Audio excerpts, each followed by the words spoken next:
Welcome, everybody. I am Erica Malinowski, no W and no relation to our guest today. I'm co-president of Soma Action, and with me is Stan Varon, who is one of our executive committee members, who you'll be hearing from asking questions in a little bit. Soma Action is a grassroots organization dedicated to driving progressive change, and as part of that, we put out a voter guide for every election, interviewing and evaluating candidates about their support for the issues our committees are working on. Please note that the questions are restricted to areas where our committees are active, so there are some important issues that we don't cover, and we hope that voters will seek out candidates and learn more. So today we are joined by Tom Malinowski, a candidate for New Jersey's 11th Congressional District. Tom Malinowski, thank you so much for joining us. Thank you, Erica. Great to be with you. So for starters, please introduce yourself and tell us why you're running for Congress. Well, thank you. So, hello, everybody. I'm Malinowski with a W and former member of Congress and hoping to represent you again in this extraordinary time that we find ourselves in. And I think I want to start by talking a little bit about the moment before I talk about myself, because I think we all understand and we feel every day that this is an extraordinary and extraordinarily dangerous moment for our country and for our democracy. We've got a president in Washington who is acting in every way as if he is above the law, using the Justice Department to prosecute his critics while pardoning some of the worst criminals in the world just because they support him. We have masked federal agents roaming around our cities, terrorizing people, including lawful immigrants to this country. We have a government that in the last few days has said that the 51 million Americans who were born in another country, most of whom are American citizens or lawful residents, should leave this country. We're no longer taking refugees unless the color of their skin is white. We're betraying our allies every single day, embracing our worst adversaries around the world. Our foreign and domestic policies are essentially for sale. We're seeing corruption in Washington like we've not seen in any of our lifetimes. And in the midst of all of this, we have a Congress of the United States that isn't fulfilling its constitutional responsibilities. It's not doing anything about the abuse of power or corruption. It's also not doing anything about the fact that millions of Americans are seeing the cost of their health care skyrocket in just the last few weeks, not doing anything about the rush to war in Venezuela, about war crimes being committed by our Defense Department.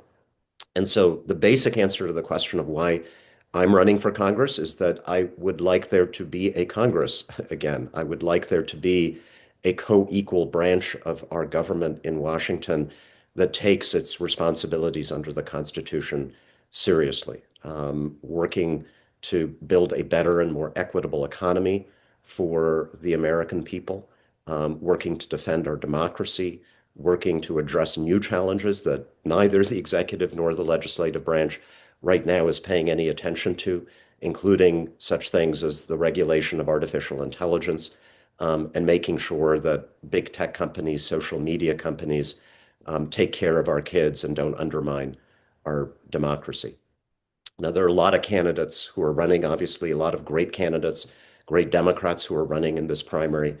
I think the distinction that I would point to is I'm the only one who's represented any part of this district in Congress before, the only one who's taken on Trump and won before, the only one with foreign policy and national security experience, the only one who would enter the U.S. Congress with actual seniority, not as a freshman, and with the informal relationships that I would need to be effective in delivering for you and in championing the issues and the causes that we believe in. So with that, I would love to talk about some of those issues and causes and look forward to your questions over the next however long we have for this, but look forward to the great conversation. Thank you.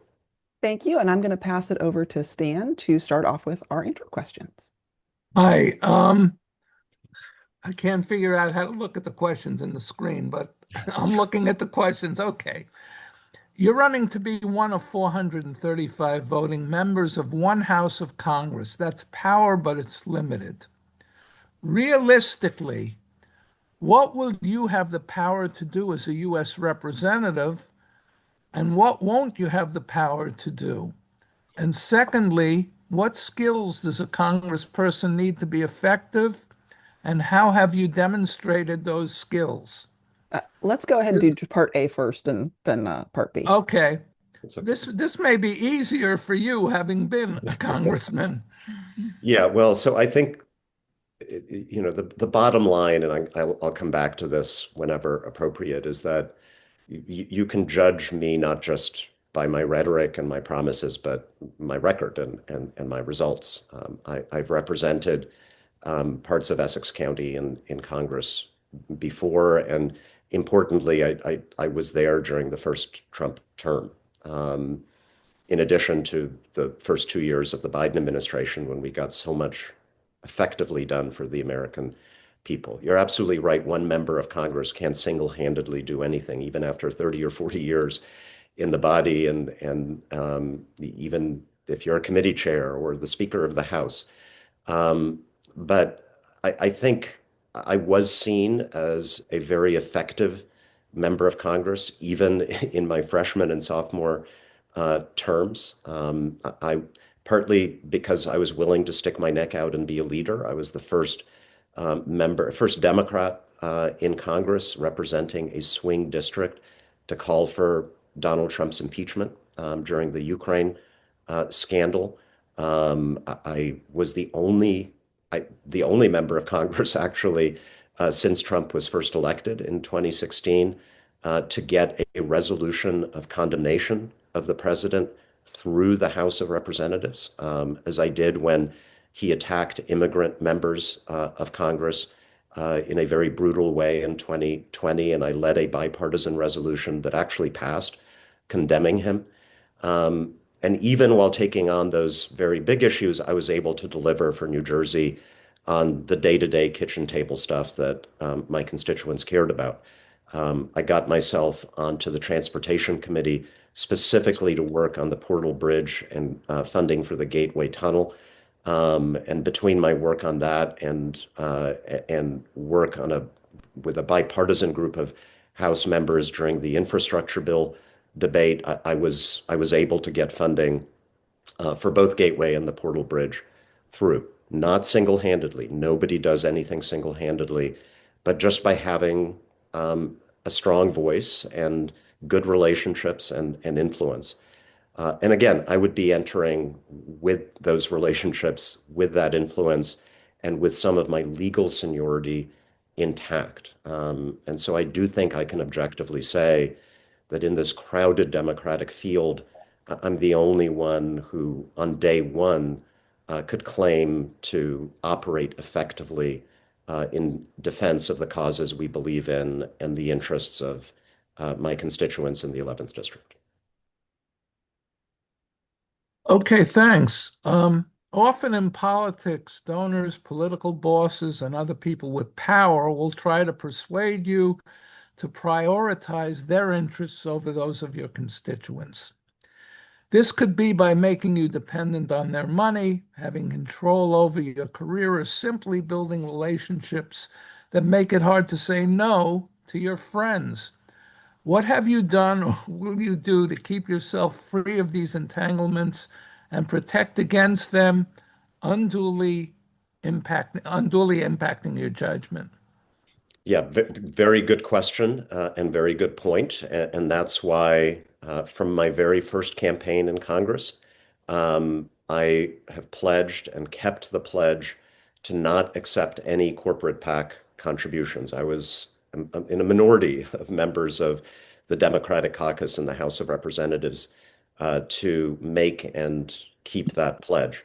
My doors are open to everybody. I do not ever want to be meeting with a company or a corporation with that voice in the back of my head saying, these guys gave me money and I may want them to continue to do that. And so I need to be careful about what I say. Second, I have always operated as a grassroots politician. My campaigns are volunteer driven. We just submitted 1,500 signatures to get on the ballot. Every single one of them gathered by a volunteer. I was known as a member of Congress for being present in every community that I represented, being open to my constituents. I held over 140 public town halls in my 4 years in Congress, which is more than any other member of the New Jersey delegation. And so I spent my time and will continue to spend my time as a representative primarily um, by talking to the voters that I represent, by listening to them, by giving them an opportunity to make their priorities my priorities. And again, you can judge me on my record there. That's not just a paper promise.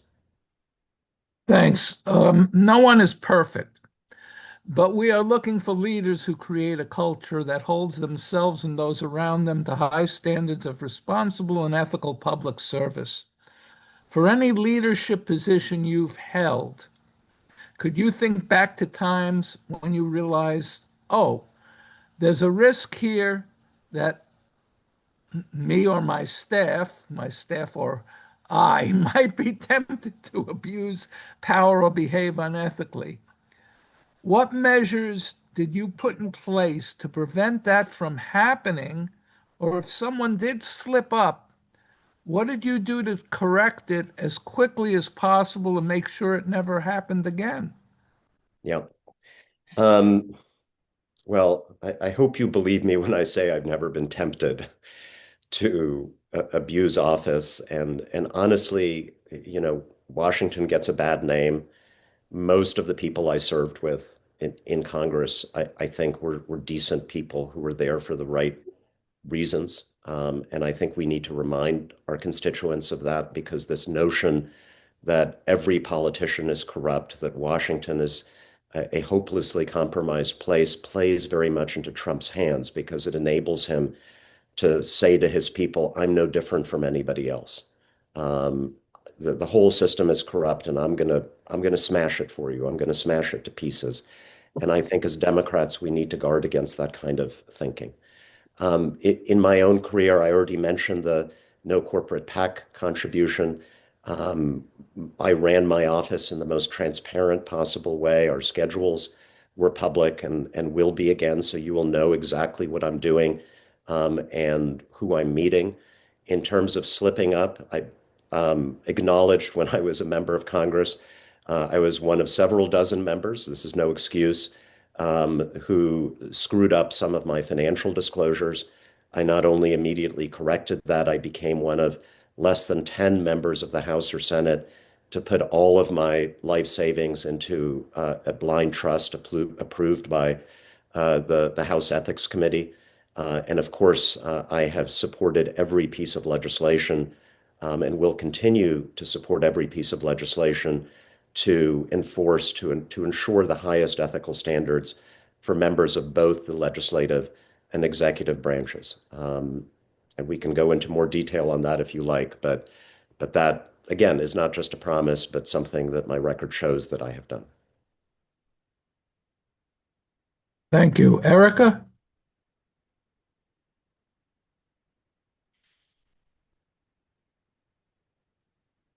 you're All muted. right. So many years on Zoom, you'd think I'd have that down. So now we've got a batch of big picture questions, and then I'll pass it back over to Stan for some issue specific ones. Okay. So the first of our big picture questions is just that our assumption is that we are in a time of authoritarian takeover. And instead of politics as usual, we need to draw on the much deeper set of strategies that nonviolent civil resistance movements around the globe have used to reclaim their government when the ruler tries to insist that they get to do whatever they want with all the power and money. And so the first part is just, do you agree with this assessment? And if so, what do you think needs to happen to get us to a place where we have a healthy and functional democratic government? Well, unfortunately, I do agree. Um, I mean, you may know that before I was a member of Congress, my career was focused on promoting human rights and democracy around the world. I was in charge of that at the State Department on behalf of the US government. I worked for Human Rights Watch, a great NGO championing basic democratic freedoms around the world. And I ran for Congress the first time in 2018 because even then I felt like the things I've been fighting for on behalf of America around the world, the the basic democratic rights and freedoms were at risk in our country. And we're in a situation right now that's far worse than the one we found ourselves in the first Trump term, mostly because there are no internal checks within the Trump administration. It is all on us, all on the Congress, all on the courts, and Congress right now is compromised in its ability to act. Um, I think we are learning lessons from folks who have confronted this sort of stuff around the world. The No Kings movement is a great example of that. I think one of the important lessons that I would draw from civic resistance movements around the world is that they have to be a big tent, that there has to be a unity of democratic forces, even if we may disagree with each other on some policy issues. Some of us may be more liberal and progressive, some of us may be more moderate or conservative. We all have to be united in this moment in defense of democracy and the constitutional checks on abuse of power that enable our democracy to thrive. Um, and then there is the role of Congress, which is why I'm running for this seat. And I think there is a tremendous amount that Congress can do, even if Democrats have the majority only in the House of Representatives, to shore up those checks and balances. Congress needs to assert, excuse me, it has to assert its basic powers of the purse, its power over international trade to set tariffs, its power to oversee the use of our military. It needs to enact more specific protections on the independence of the Justice Department, for example, more specific protections against presidents using their powers to punish exercise of freedom of speech. We may need to reform things like the presidential pardon power. That's something that we can talk about. And an issue that is perhaps nearest and dearest to my heart, we have to get at the role that technology is playing in the degradation of democracy in America. I think one lesson we've learned from the last few years is that democracy is not possible if people cannot anymore distinguish between what is true and false, what is real and what is not real. That's something that's a task that I set out on in my first 4 years in Congress, regulation of social media and artificial intelligence. And it's something that I want to resume with a vengeance if I'm reelected. And I think you've already answered our follow-up question, which was just what have you already done to promote a functioning democracy and what would your role as representative be? So unless there's anything Well, else you some of want it, not enough, to. Okay, go obviously. for it. There's got a follow-up. Um, well, look, I think, and by the way, if I can pitch an event here, speaking of town halls, I'm doing a town hall on Saturday in Montclair with Congressman Jamie Raskin. Everybody's invited, obviously, Saturday at noon.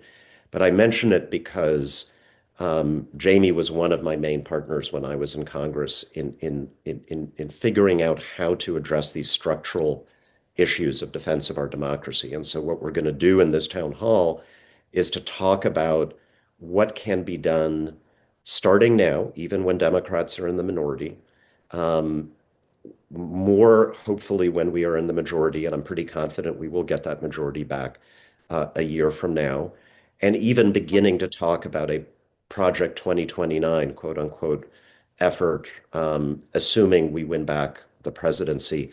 How do we shore up the structural foundations of this system so that we don't experience what we're experiencing right now? Trump is exploiting so many loopholes that we didn't know were there because we trusted people to behave within the spirit of the Constitution. We never imagined that a president would be so brazenly committed to exploiting every possible loophole in an effort to seek absolute power. And so I mentioned some of them, but there's a lot more that I think we'll be able to discuss in this town hall. So I hope you guys can come. One of the reasons that we think that our country is so vulnerable to authoritarianism right now is that we've spent decades concentrating wealth in the hands of a few, while ordinary people become less and less able to meet their basic needs. Yep. And while you don't have the power to single-handedly change that, as we've discussed, what do you think we should be working toward in terms of ensuring that everyone can meet their basic needs and wealth isn't too concentrated? Yeah, look, I mean, I've always thought of myself as a free market capitalist, but nothing I learned growing up about free market capitalism, at least the way it's supposed to work ideally, um, told me that we would have a situation in America where literally a few hundred people control as much wealth as the bottom 50% of the American population. So a few hundred people and 150, 160 million people. That's not the way the system is actually supposed to work. And I think probably the most straightforward thing that our government can do is to take seriously enforcement of our antitrust laws. I mean, literally, that's what the antitrust laws are there for. They are to prevent the concentration of wealth and power in very few hands in ways that both undermine democracy, because you end up with people like Elon Musk buying elections, and that also just distort what a market is, a fair and free market is supposed to do, which is to lift everybody. Um, I think the other area where Congress can legislate is in campaign finance reform. I have long championed and supported repeal of the horrific Supreme Court Citizens United decision. And short of that, in my first campaign, actually, I was the one who organized Democratic candidates across the country before we even won to write a letter to Nancy Pelosi, who is we hoped would be our Speaker of the House, urging her to make our first bill in 2019 what became H.R. 1, a democracy reform bill that, among other things, tried to get at every possible way in which big corporations and billionaires are able to buy our elections, even within the Citizens United framework. So, like, those would be the two prongs. I mean, there are direct things that you can do to prevent concentration of wealth and power, and then there are things that you can do to limit the ability of those with money to purchase our political process. So, throughout US history, one of the most potent weapons deployed to stop efforts to broadly distribute wealth has been stoking racism, Mhm. whether it is dividing and conquering rebellions against plantation owners back in colonial times, breaking union attempts to challenge factory owners, persuading municipalities to destroy public goods like pools rather than share them, or persuading ordinary people to cut their own healthcare and social safety nets as long as it means those people don't get any. What will you or your allies do to counter this dynamic when it gets deployed to try to block the goals that you just talked about? Well, it's not theoretical, because every time it seems that the Trump administration comes under political pressure on an issue like healthcare, where the vast majority of Americans are against Trump, they uh, they go back to that tried and true technique of trying to divide us.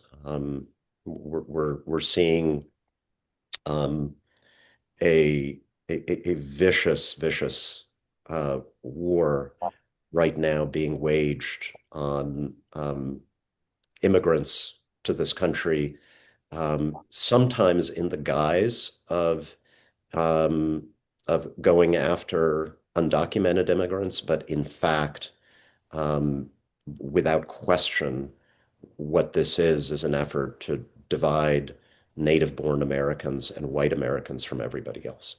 Um, and look, the optimistic part of me says it's not going to work, because I don't think that's what the vast majority of people, even the majority of people who voted for Trump, actually wanted. But right now, it is serving both as a distraction from a debate in which Trump is on the defensive, an economic debate in which he's on the defensive, and also causing a tremendous amount of suffering and pain to millions and millions of Americans, not just undocumented immigrants, but basically everybody who looks different. I mean, I know so many people who have told me who are American citizens that they will not leave their house right now without a passport or a naturalization certificate. And unfortunately, I cannot tell them that they're wrong because of what ICE is doing in community after community across this country. This is personal to me. I'm an immigrant. When I was in the House, again, representing a fairly conservative district, I stuck my neck out again and again in defense of immigrant rights because I think this is core to who we are as Americans, and because I think we cannot. There's a tendency in the Democratic Party sometimes to say, well, this is a weak issue for us, so we just need to talk about economics and kitchen table issues. And I think that's a terrible mistake. I think Democrats need to cloak ourselves in the colors of patriotism in defense of immigration as a core American value, diversity as a core American value. If we don't, we're going to be on the defensive and the tactic will work. Another major barrier to progressive change has been the right wing exploiting people's fear of being harmed, particularly their fear of experiencing violence in their own home or community, to scare voters away from inclusive policies. And to counter this, we need to adequately address people's safety fears. Yeah. So, what do you think works to keep people safe? And what do you see as the federal government's role in promoting that?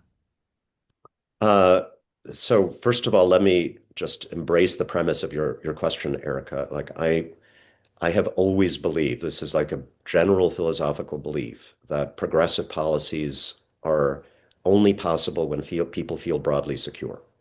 Um, that's just human nature being what it is. We tend to be less generous to others, to our neighbors, to the rest of the world when we feel insecure in our communities and in our own homes. And so I think it's very important for Democrats and progressives to embrace the mantle of being pro law and order and pro law enforcement in the right way. And that means supporting both high standards for our police, but also the funding that is necessary for law enforcement to be present in every community, not as an occupying force that comes in guns ablazing with tactical gear when a crime is committed, but being present in every community as a preventative measure to build trust. This is one reason, by the way, that I've always supported the laws and rules in New Jersey that prohibit our local law enforcement from working with ICE, from participating in federal crackdowns against our immigrant communities, because I think it's absolutely essential from a law and order perspective for our law enforcement agencies to have trust in the communities that they serve, that they represent, and that they protect. And I do think it has been a mistake for some on the left to use slogans like defund the police, because actually the type of policing that we need, the type of progressive policing that we need actually cost more than the militarized model that some on the right would prefer. And I think, again, it's essential for us to be seen as a pro law enforcement, pro rule of law party. By the way, one of the arguments that I use against Trump's immigration crackdown is that it has taken a massive amount of resources away from law enforcement agencies like the FBI, other elements in DHS that are there to protect us against terrorism, against cybercrime, against foreign espionage, against child trafficking, against organized crime, against drugs, against the things that actually threaten Americans day to day. Um, Almost half of our FBI agents in field offices across the country have been taken off of those critical jobs and put and assigned to petty immigration enforcement. And that is making every American less safe. I think Democrats and progressives should absolutely own that issue. How do we counter attempts to use fear about safety to justify harm against immigrants, trans people, people of color, and other vulnerable groups? Well, first of all, we need to stand up without any defensiveness or embarrassment for those vulnerable groups. And I think we can do it by appealing to universal values of kindness and compassion and community that I think most Americans resonate very, very well with. Um, and again, number two, I think Republicans, MAGA Republicans, have so abandoned law enforcement in this country, certainly at the federal level, in their obsession, number one, to defend a criminal president at all costs, and number two, in their obsession to make law enforcement in this country exclusively about targeting immigrants, that they've created an opportunity for Democrats and progressives to make ourselves the party of law and order and law enforcement done the right way. And I think we should seize that opportunity. We should see it for what it is, and we should seize it. Well, thank you. I'm going to pass it back to Stan for the last set of questions. Oh, and now you're on mute, Stan.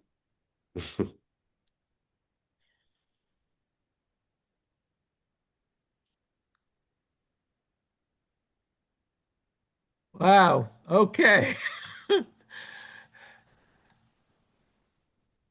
We've talked a little bit about immigration, but let's get very specific here.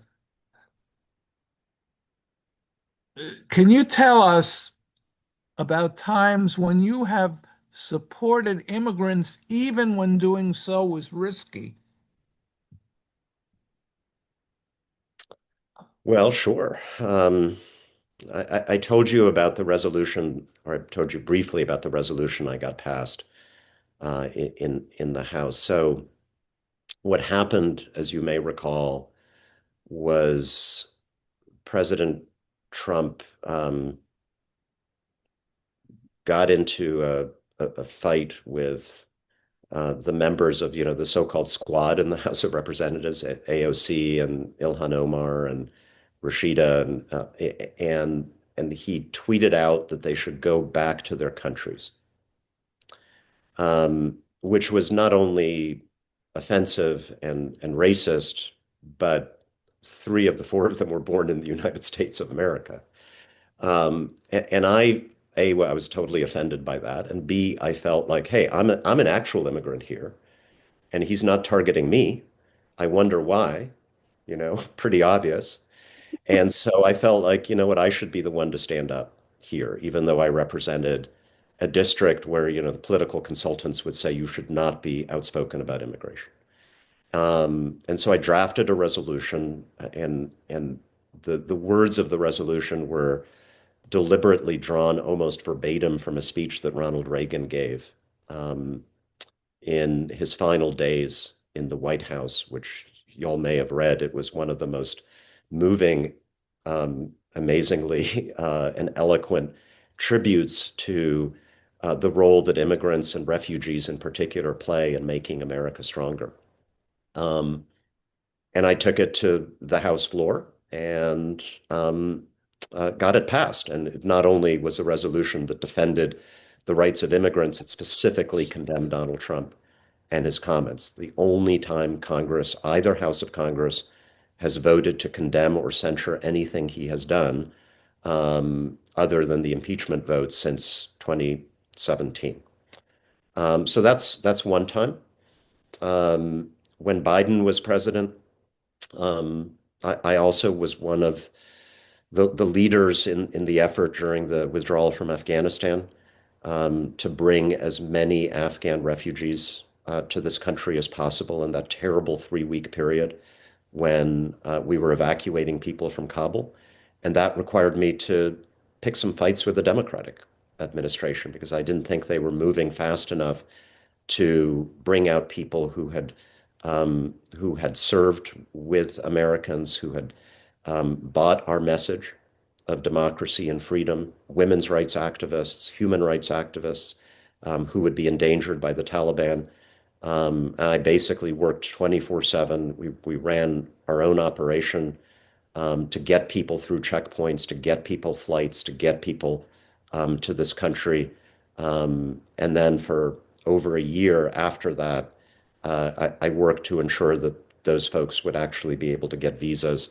I worked with Rutgers University, for example, to create a scholarship program for Afghan students um, uh, who had to leave in the course of their studies. So that was again something that I personally championed and I think made a significant difference in doing on behalf of a lot of people in need. Have you advocated for the Immigrant Trust Act at the state level? I mean, you know Yes, that's an issue. You yes, I have. would support it for Okay. the reasons that I described before. I think it's the right thing to do. I also think it's the pro-law enforcement thing to do. And in what way have you advocated for that? If I I mean, I may publicly expand. I don't, I'm not running for state legislature, right? So Right, mostly talking about federal issues. But I have many times publicly stated my support for both the directive and for enacting it into law in New Jersey. right. Now, could you tell us about times where you've supported trans and other LGBTQ plus people, even when doing that was risky? I mean, I don't consider it risky. I think it's the right thing to do. Okay.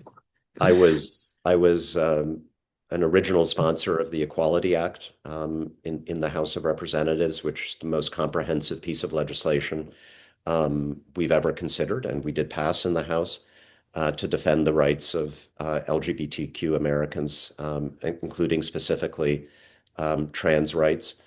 Um, Came up a little bit in my last campaign for Congress, where people started coming after me on issues like trans athletes, and I would always ask the questioners like, "Where is this a problem in the state of New Jersey?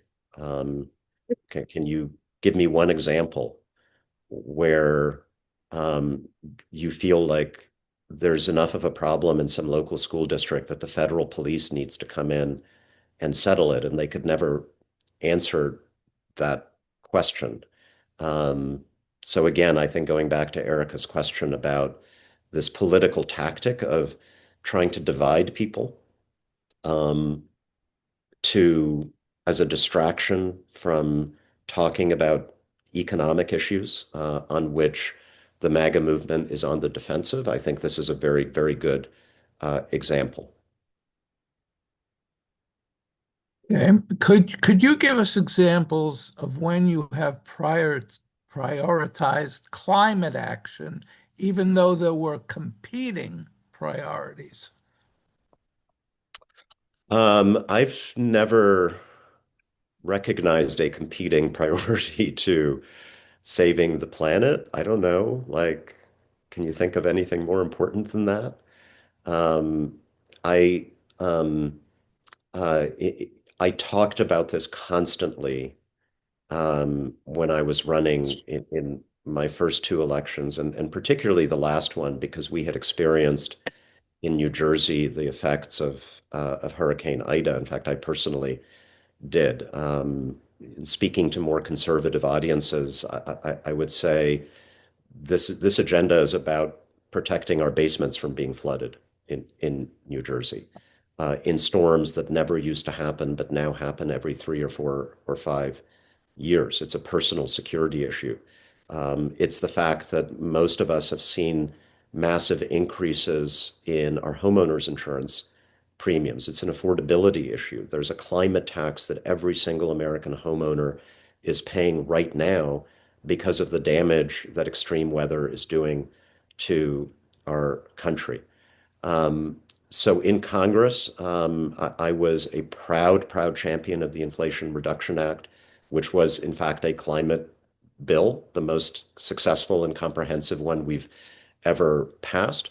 I was a vocal supporter and sponsor of legislation to establish a carbon tax or carbon fee system because I felt like a market solution to the problem would be the one that probably would work the best.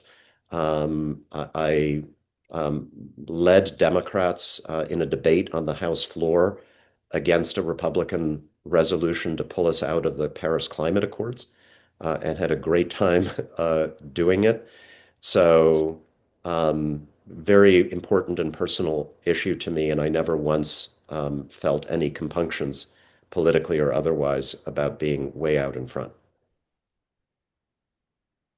Have you prioritized diversity, equity, and inclusion in your own organization or organizations, and more broadly, even while it's been under attack?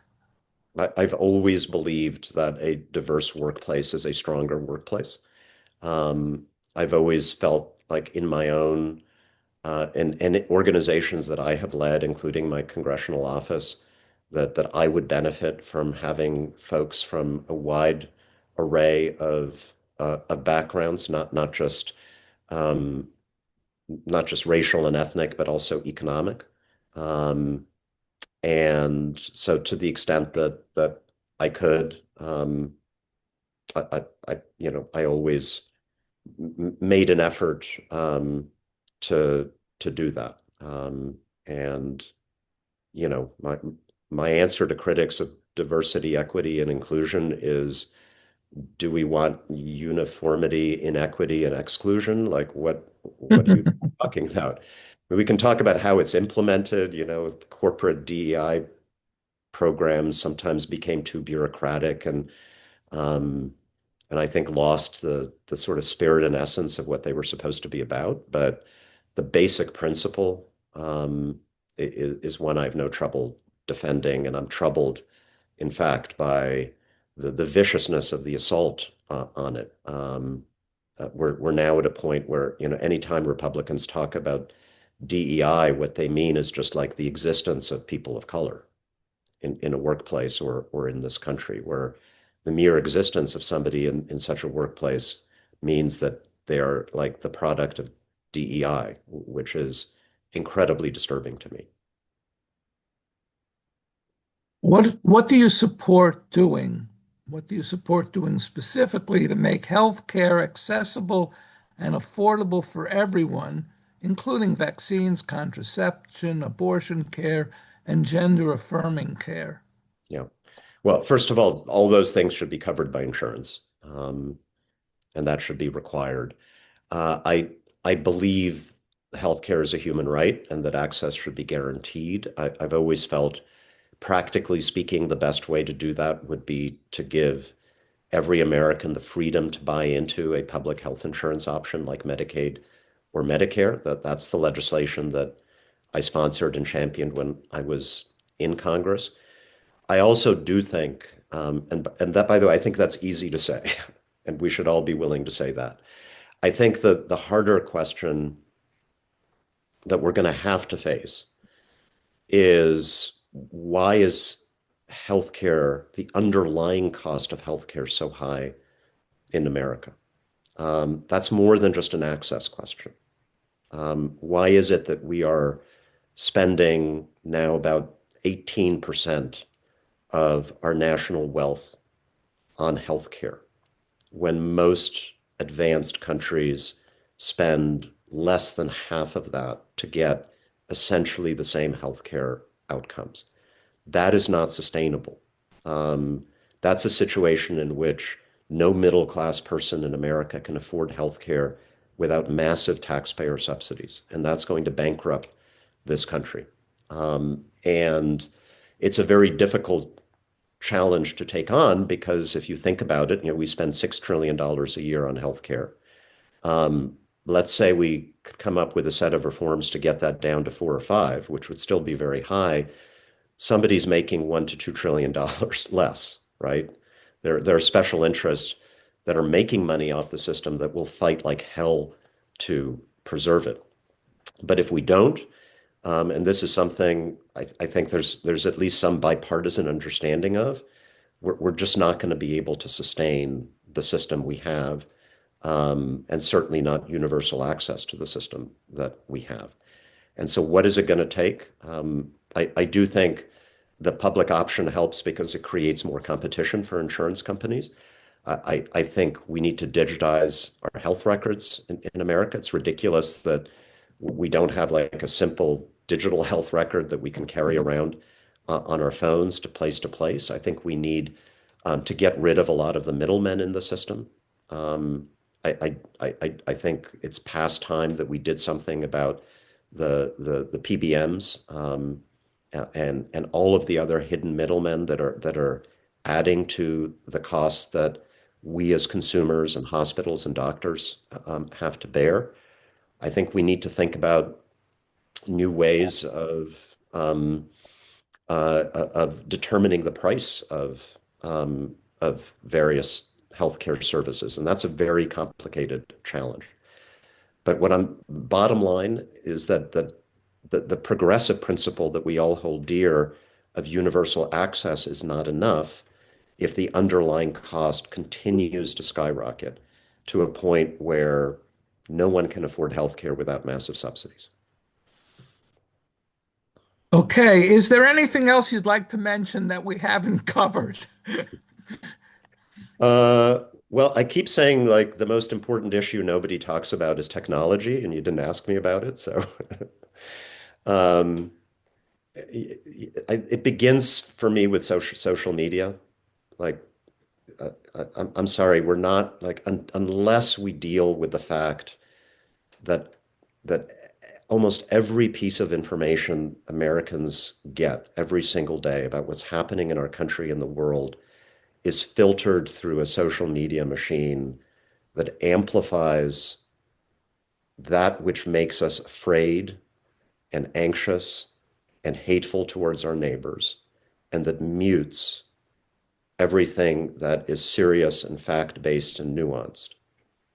If we don't do something about that, every election for the rest of our lives will be a 50-50 crapshoot between democracy and fascism. The best message will not reach the people who need to hear it. And so when I was in Congress before, I championed legislation that would at least expose the social media companies to liability for the effect of the algorithms that they have developed to create this incredibly destructive and harmful system, harmful to our democracy, and by the way, harmful to our mental health, harmful in particular to children. And Congress has done nothing about this. Even simple legislation to protect kids has languished. Um, so I want to get back to that work. In fact, I think the best solution would be to treat social media algorithms as an addictive product that should be regulated like any other addictive product in this country. And then there's the challenge of artificial intelligence, where, it's going to change all of our lives. It's already beginning to. It's going to change the way we work. It's going to change the economy. And the attitude of the Trump administration is whatever the billionaires want, they should have. There should be no regulation at the state level or at the federal level, which I think is absolutely crazy. And so I think we need, as Democrats, as progressives, we need to get behind a comprehensive set of rules to make sure this new technology protects our humanity and our dignity. For example, and just give you a few, like anything that is produced by artificial intelligence that is put out into the public domain should be labeled artificial intelligence so that people know the difference between what's fake and what's real. To the extent AI programs are using content that's created by people, by journalists, by writers, by experts, those people should be compensated for what they create. No artificial intelligence system should be deployed unless it's gone through very significant safety testing. And the cutting edge artificial intelligence systems should be produced by democracies with strong regulations. We should not be selling the most advanced AI chips to dictatorships like China and Trump's buddies in the Persian Gulf, allowing them to determine the shape of this new technology for the future. That's just a starting point. And it's strange to me, given how important this is, how few politicians are talking about it. But I found that when I talk to ordinary voters about it, they they are incredibly interested because they see this as coming. They are creeped out by the potential consequences, and they want representatives who are going to play a responsible role in regulating these technologies. So that's what I'm signing up to do. Erica? Well, thank you so much for joining us today and sharing your vision for New Jersey's 11th Congressional District. And on behalf of Soma Action, we say thank you very much. Thank you, Erica. Thank you, Stan. Look forward to many more discussions.